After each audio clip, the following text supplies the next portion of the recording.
Olá, vamos falar sobre banco de dados. E para entender banco de dados, a gente precisa falar sobre a modelagem do banco de dados.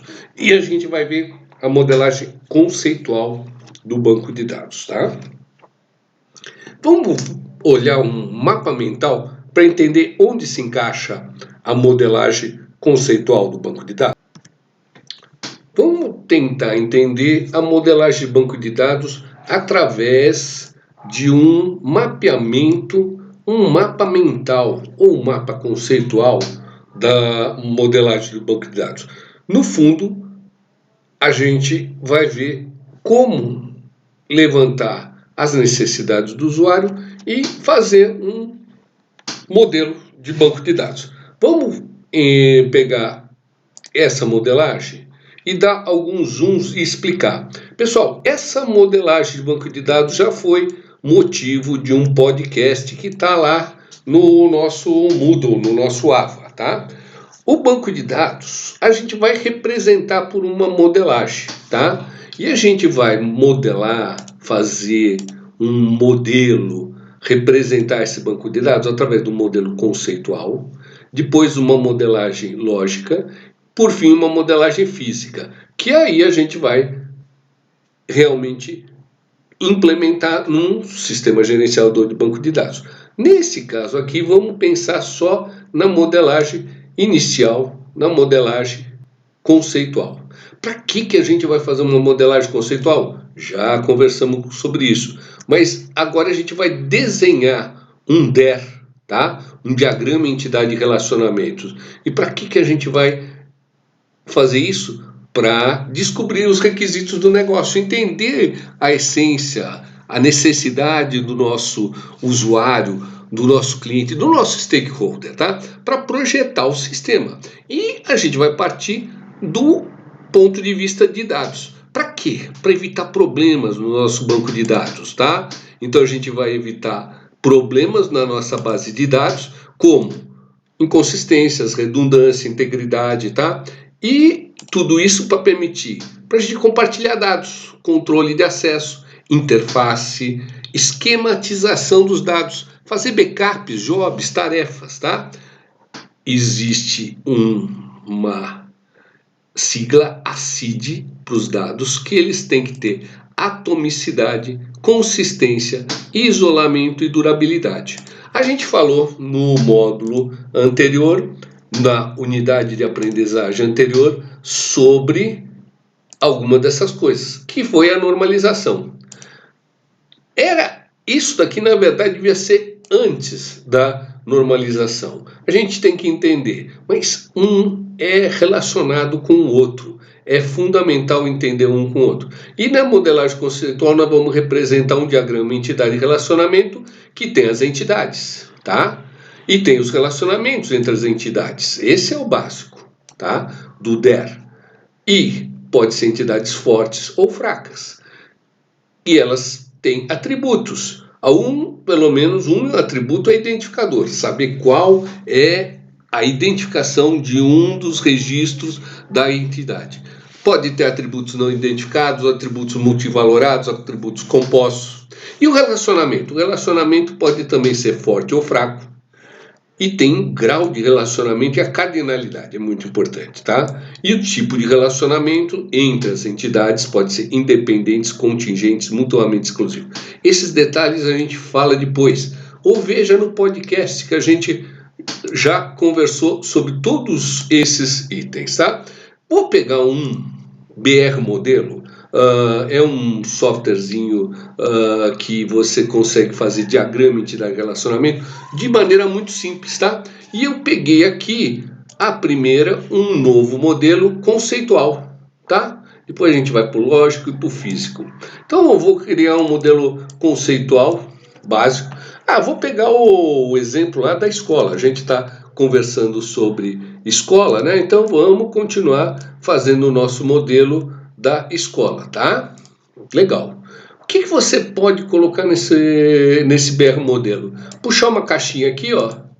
É uma entidade. O que é uma entidade? vai virar tabela, mas ainda não é entidade. Por exemplo, uma entidade pode ser o aluno, né? Aluno, tá? O aluno é uma entidade. Ele tem diversos atributos, tá? Um atributo, que é o identificador, eu vou colocar aqui, é um pirulitinho, tem que clicar em cima da entidade. Pronto. Tá? E o que ele, eu dei 2 cliques, ele virou um atributo identificador. Aí o que é esse nosso atributo? Pode ser, por exemplo, o CPF do aluno, tá? Mas e se 2 alunos têm o mesmo CPF, o aluno não tem CPF próprio, utiliza o CPF do pai, tá? O CPF talvez não seja, é um candidato, mas talvez não seja bom. Quem sabe ter um registro de aluno, um RA? Legal. Então nós teríamos um atributo para identificar o nosso aluno, que seria o RA. Legal. Provavelmente, lógico, o nosso aluno tem um nome. Não é um atributo identificador, é um atributo comum, tá? Então ele é branquinho assim, né? Uma bolotinha, um pirulito branquinho, e é o nome do aluno. Legal.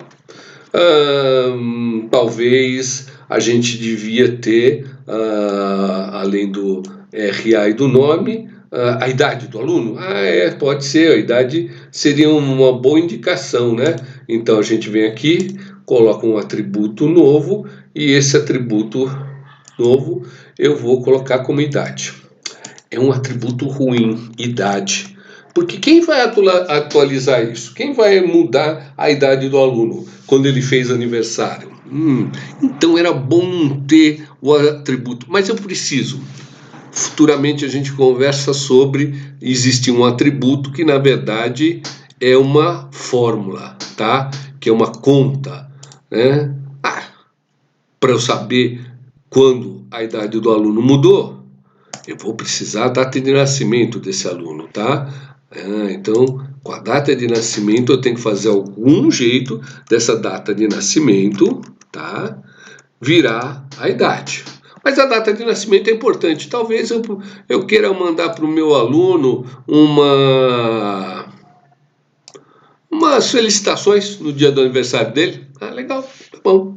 Bom, já coloquei bastante atributo no nossa entidade aluno.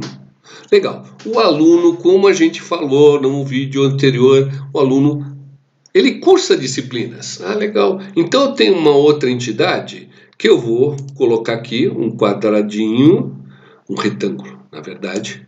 E essa minha entidade vai se chamar disciplina. Tá? Disciplina. Eu já vou começar a colocar no singular, porque é uma regra de boas práticas a gente dar o nome da entidade, que vai virar tabela como no singular. Mas não precisa, não é obrigatório. O modelo conceitual, eu posso fazer, eu devo fazer sem pensar na implementação do banco de dados, como vai ser feito isso. Mas a disciplina, provavelmente, precisa ter um nome da disciplina, né? Então, eu vou colocar aqui nome da disciplina, tá? Nome, tá? Mas se eu colocar nome, esse atributo tem o mesmo nome que nome do aluno. E vocês vão ver que eu vou precisar falar que é o nome da disciplina e o nome do aluno. Legal. Mas eu podia mudar, tá? Tem muitas empresas, muitos DBAs que adotam uma nomenclatura de quais são os nomes de atributos, de entidades, com diversas regrinhas, tá? Não fazer todas as letras minúsculas, estou colocando todas as letras minúsculas para facilitar a visualização dos nossos dados.